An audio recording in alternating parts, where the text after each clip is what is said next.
Apa ciri-ciri utama developer yang diduga bermasalah? Nah, IMB ku nggak tahu nih ada di mana. Di pihak bank karena KPR bilangnya nggak megang, ya kan? Lalu developer juga nggak ngaku. Cicilan KPR mulai terasa berat, mulai pusing kena bunga floating. Waktunya pindah KPR di Rumah 123. Temukan KPR baru dengan tenor lebih fleksibel dan bunga lebih rendah. Bisa hemat sampai ratusan juta. Selain banyak pilihan bank, Rumah 123 punya kalkulator KPR yang bisa ngitung perkiraan keuntungan pas kamu pindah KPR. Pokoknya kalau pindah KPR, idealnya di Rumah 123 aja. Ayo, pindah KPR sekarang. Makin hemat, lebih untung.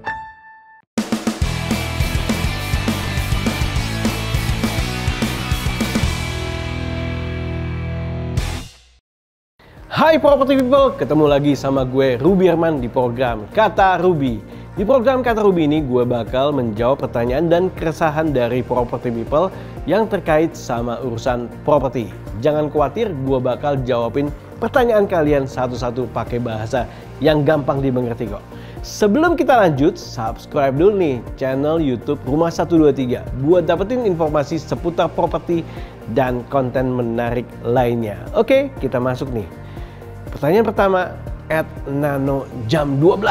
Oke, bagaimana memilih properti yang memiliki harga terjangkau tapi berkualitas? Thank you so much nih, @nano. Nah, banyak orang yang pengen memilih properti dan cenderung banyak ingin yang pengennya harganya murah ya, tapi berkualitas. Nah, bagaimana cek kualitasnya? Kita harus tahu kualitas itu kan biasanya speknya, kemudian fasilitasnya, konsepnya, itu yang menjadi pertimbangan.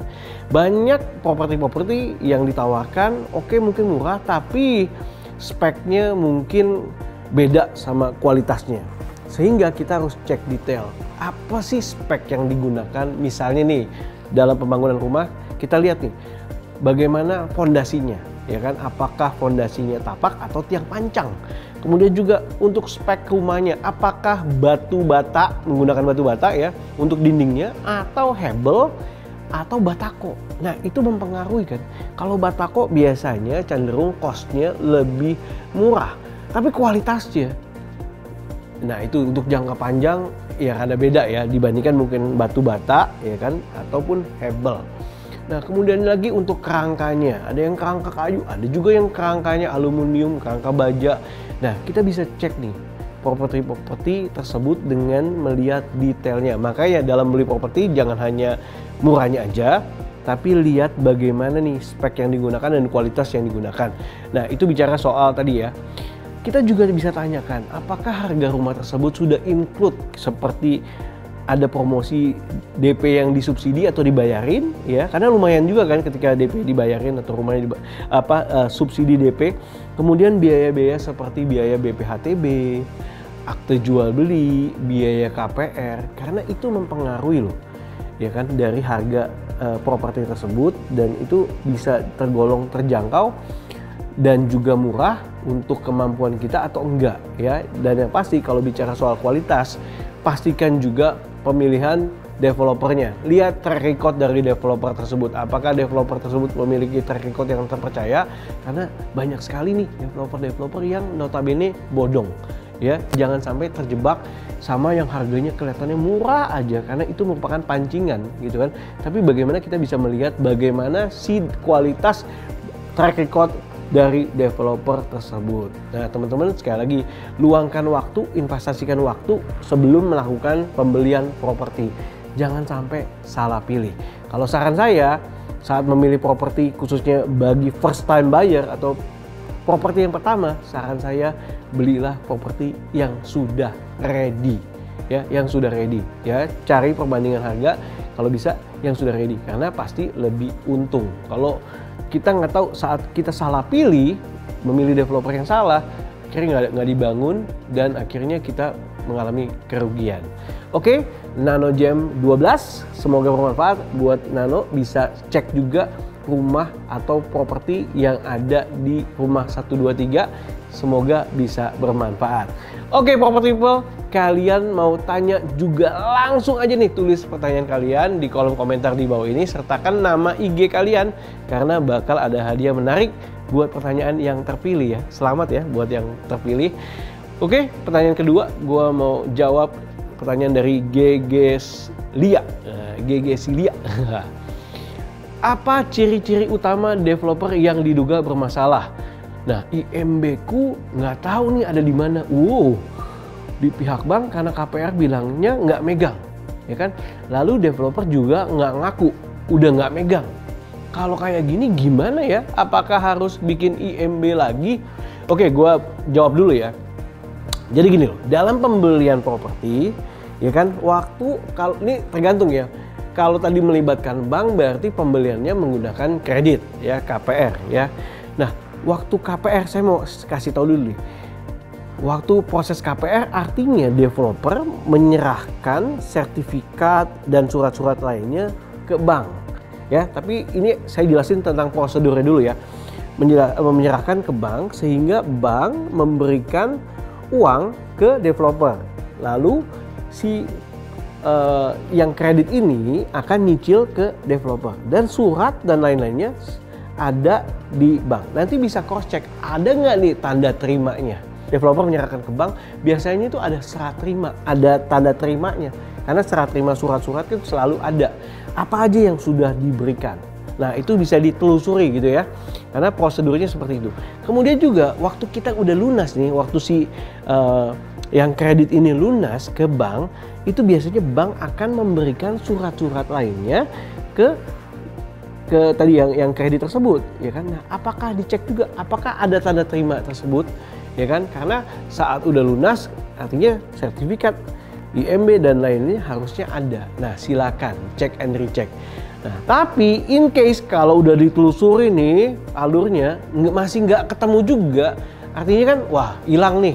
Karena mungkin dari developernya nggak ada, dari bank nggak ada, terus waktu cek tanda terima nggak ada juga gitu kan. Wah, mungkin keselip atau di mana gitu kan ya. Mungkin udah ada di tanda terima tapi salah naruh atau gimana. Nah, ada cara ngurus IMB yang hilang.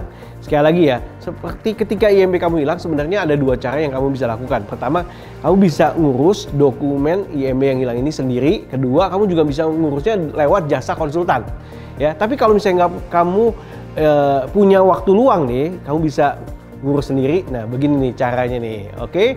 Pertama, teman-teman bisa datang ke Badan Perpustakaan dan Arsip Daerah setempat. Ingat ya, Badan Perpustakaan dan Arsip Daerah setempat. Di mana di situ tersimpan data-data. Nah, jangan lupa pada saat datang, Anda harus wajib membawa dokumen persyaratan untuk IMB hilang. Di antaranya pertama ada fotokopi identitas diri, kemudian fotokopi IMB jika ada ya, jika ada. Atau nomor IMB yang kamu dapatkan ya dari PTSP kecamatan atau surat permohonan mendapatkan arsip IMB yang ditujukan kepada BPAD ya. Jadi tadi tuh Badan Perpustakaan Arsip Daerah. Nah, fotokopi sertifikat kepemilikan tanah atau SHM atau sertifikat dari rumah tersebut ya. Nah, tunggu hingga salinan dokumen IMB kamu didapatkan, lalu petugas akan membuatkan ulang ya dokumen IMB kamu. Nah, proses ini kurang lebih ya 1 sampai sebulan lah kurang lebih ya. Nah, teman-teman bisa melakukan prosesnya seperti itu. Tapi sebelum datang mendingan cek dulu ya. Siapa tahu keselip ya kan, atau siapa tahu udah terima atau salah naruh ya. Oke, dan ini biasanya sih gratis ya. Tapi balik lagi, silahkan cek and recheck. Kalau memang sibuk bisa pakai konsultan. Property People 99 Group bersama Indonesia Property Watch kembali mengadakan Golden Property Awards untuk memberikan referensi terbaik bagi konsumen properti di tanah air. Awarding Night dari penghargaan yang bergengsi ini akan diselenggarakan pada 15 Agustus 2023. Dan akan live streaming di YouTube channel Rumah 123. Makanya nih, subscribe sekarang juga biar kamu tahu dan gak ketinggalan acaranya. Dan juga supaya kamu bisa tahu developer terbaik untuk referensi kamu. Oke, selanjutnya kita lanjut ke pertanyaan berikutnya nih. Pertanyaan @estias801. Wah, supaya tidak salah pilih, apa sih indikator sebuah properti atau perumahan yang menjadi investasi yang menguntungkan di masa depan? Wah, sebelumnya saya ingin mengucapkan terima kasih buat property people yang sudah melek akan kebutuhan properti. Anda keren banget ya. Karena properti itu penting, apalagi Anda saat masih muda. Banyak kesempatan untuk memiliki properti di saat muda karena ada waktu yang tidak bisa diulang kembali, ya, tenaga Anda masih produktif, dan karena produktif uangnya juga masih ada, ya. Nah, benar banget, supaya nggak salah pilih indikator sebuah properti, ya, atau perumahan yang menjadi investasi yang menguntungkan di masa depan. Pertama, lihatlah properti-properti yang sedang ada di daerah berkembang. Kita tahu nih, sekarang ini banyak sekali pengembangan infrastruktur. Ya kan, banyak daerah-daerah yang awalnya itu tenang, diem, ya harga propertinya biasa-biasa aja. Tapi karena dilewatin atau dilalui jalur infrastruktur seperti tol, seperti kereta lewat sana, ada stasiun di sana yang lagi dikembangkan, kemudian juga terminal yang lagi dikembangkan, kemudian juga ada rest area yang dikembangkan. Percaya atau tidak, itu membuat harga properti meningkat. Karena kenapa? Ada orang yang beraktivitas di sana. Ada yang waktu harganya masih mungkin berapa puluh ribu gitu tanahnya, ya. Ketika ada pembangunan atau di situ dibuka jalan tol aja, akses pintu keluar dan pintu masuk jalan tol, sekelilingnya langsung loncat harganya sehingga menjadi investasi yang menguntungkan.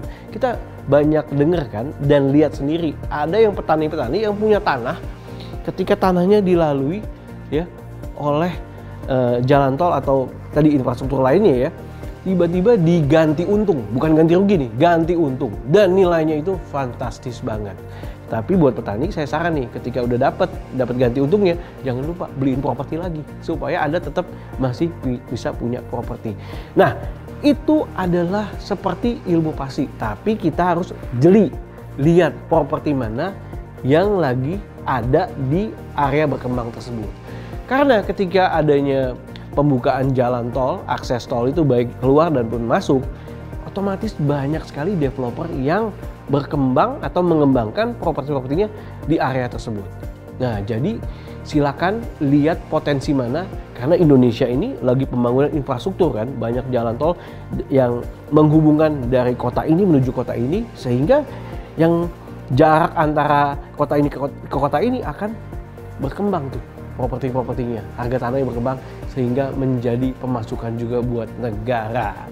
Oke, semoga bermanfaat ya buat property people yang nyari apartemen, rumah, tanah, atau lainnya. Kalian bisa cek di websitenya rumah123.com. Di situ kamu bisa temukan semua jenis properti plus simulasi KPR-nya. Coba cek sekarang juga rumah123.com/KPR. Property people, terima kasih banget ya udah nonton episode ini. Buat kamu yang masih mau tanya seputar properti, tulis langsung aja di kolom komentar video ini. Jangan lupa sertakan nama akun IG kalian supaya kalian bisa klaim nih hadiahnya. Dapetin juga informasi lengkap tentang properti dengan subscribe channel YouTube-nya Rumah123 sekarang juga. Jangan lupa like dan share video ini ke teman atau kerabat lo yang masih suka bingung soal properti ya. Ngajuin KPR di Rumah123, tahu beres aja. Karena Rumah123 selalu ada buat kamu. Gue Ruby Herman, sampai jumpa di program Kata Ruby. Bye-bye. Nggak cuma jual beli properti. Sekarang, Rumah123 bisa bantuin urusan KPR kamu. Lebih mudah, makin nyaman. Cobain cari KPR di Rumah123. Satu tempat buat semua kebutuhan KPR. Dari nyari, ngajuin KPR, sampai pindah KPR, bisa. Ngajuin KPR di Rumah123, tahu beres aja. Karena kami selalu ada buat kamu.